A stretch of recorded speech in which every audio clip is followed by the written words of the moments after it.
दोस्तों, मैं डॉक्टर अजीत कुमार रावत।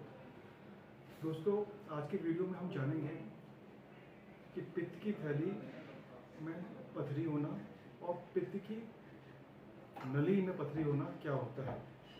दोस्तों, दोनों विभिन्न प्रकार के एस्पेक्ट्स हैं। लीवर से जो पित्त बनता है वो पित्त की नलियों के द्वारा मुख्य नली में आता है और पित्ताशय में, जिसे गॉल ब्लैडर बोलते हैं, उसमें स्टोर होता है। पित्ताशय में स्टोर होने के बाद जब कभी हम खाना खाते हैं तो पित्ताशय उस स्टोर पित्त को, उस इकट्ठा किए हुए पित्त को खाना पचाने के लिए छोटी आंत में छोड़ता है। ये भी पित्त की नली के द्वारा ही छोटी आंत में मिलता है। तो पित्त की थैली का काम होता है पित्त को स्टोर करना जब हम खाना नहीं खा रहे होते हैं। जब खाना खाते हैं तो उसको पंप करके वो पित्त की नली के द्वारा ही खाने को छोटी आंत में छोड़ देता है, जहाँ पर भोजन होता है, और उसको खाने को पचाने में मदद करता है। तो लीवर से पित्त बनता है, बन के पित्ताशय में जाता है और पित्त की नली के द्वारा वो छोटी आंत में आता है, जहाँ पर भोजन होता है। हमारे नॉर्थ इंडिया में, उत्तरी भारत में हम लोग ज़्यादातर वेजिटेरियन हैं, शाकाहारी हैं, और यहाँ पे हम लोग कार्बोहाइड्रेट रिच और फैट रिच डाइट ज़्यादा लेते हैं।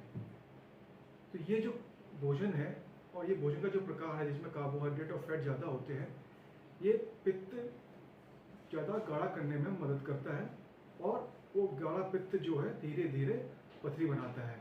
हमारे उत्तरी भारत में लगभग 4 से 5% लोगों में, 4 से 5% लोगों में पित्त की थैली की पथरी पाई जाती है। अच्छा, ये पथरी जो है जब धीरे धीरे बड़ी होती है और नंबर में भी इंक्रीज होती है, तो पित्त की थैली से, जब पित्त की थैली पंप करती है पित्त निकालने के लिए, तो कुछ पथरियाँ निकल के पित्त की नली में भी आके फंस जाती हैं। जब ऐसी प्रक्रिया होती है तो पित्त की नली में अवरोध उत्पन्न हो जाता है और लीवर का जो पित्त है उसके बहाव में अवरोध उत्पन्न के कारण ऑब्स्ट्रक्टिव जॉन्डिस यानी कि पीलिया हो जाता है।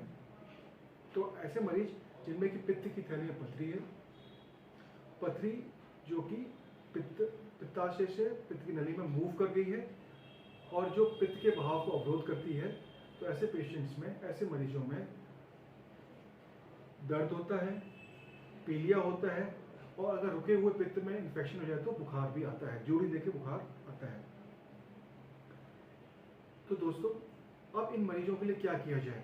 अक्सर क्या होता है कि जब वो डॉक्टर के पास जाते हैं या किसी सर्जन के पास जाते हैं या फिजिशियन के पास जाते हैं, तो वो पित्त की नली के और पित्त की थैली के ऑपरेशन की दो प्रकार बताता है। यानी पित्त की थैली के लिए गॉल ब्लैडर सर्जरी, जिसे कॉलीसिस्टेक्टमी साइंस में बोलते हैं, और पित्त की नली के ऑपरेशन को, जिसको ERCP बोलते हैं, वो किया जाता है।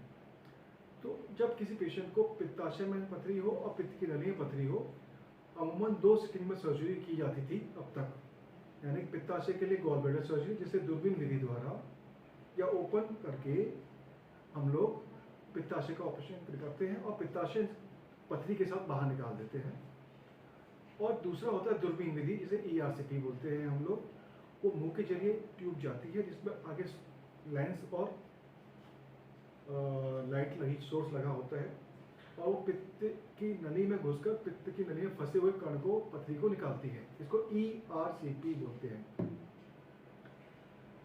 लेकिन कुछ सेंटर्स ऐसे हैं जहां पे ये दोनों ऑपरेशन एक ही साथ, एक ही समय कंप्लीट किए जाते हैं। इसे हम रेंडवू टेक्निक बोलते हैं साइंस में। यानी कि गैस्ट्रो सर्जन पित्त की थैली का ऑपरेशन कर रहा होता है और साथ ही साथ गैस्ट्रोएंटरोलॉजिस्ट पित्त की नली में फंसे हुए पथरी को भी निकाल रहा होता है। ये इसको करने में मरीज को अधिक लाभ है। लाभ क्यों है? पहला कि ऑपरेशन एक ही बार होता है। दूसरा, ऑपरेशन का टाइम कम होता है। तीसरा, जो बेहोशी के लिए दवाइयाँ दी जाती हैं वो एक ही बार दी जाती है, ना कि 2 ऑपरेशन, यानी पित्त की नली का ऑपरेशन अलग, पित्त की थैली का ऑपरेशन अलग, वैसा नहीं होता है। एक ही बार में दोनों ऑपरेशन कंप्लीट होते हैं। और साथ साथ मरीज को खतरा भी कम होता है, ऑपरेशन का भी और साथ साथ सेडेशन का यानी कि एनेस्थीसिया का खतरा भी कम हो जाता है।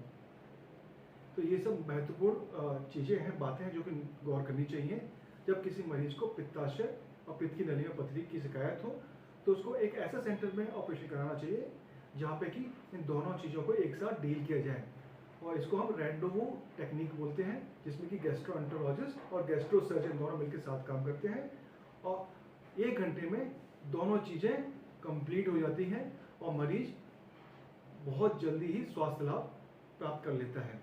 तो दोस्तों, प्रथा हॉस्पिटल कानपुर में ये सुविधा उपलब्ध है, जहाँ पे गैस्ट्रोएंटरोलॉजिस्ट और गैस्ट्रो सर्जन दोनों मिलकर काम करते हैं और बहुत ही किफ़ायती दरों में उपलब्ध है। धन्यवाद।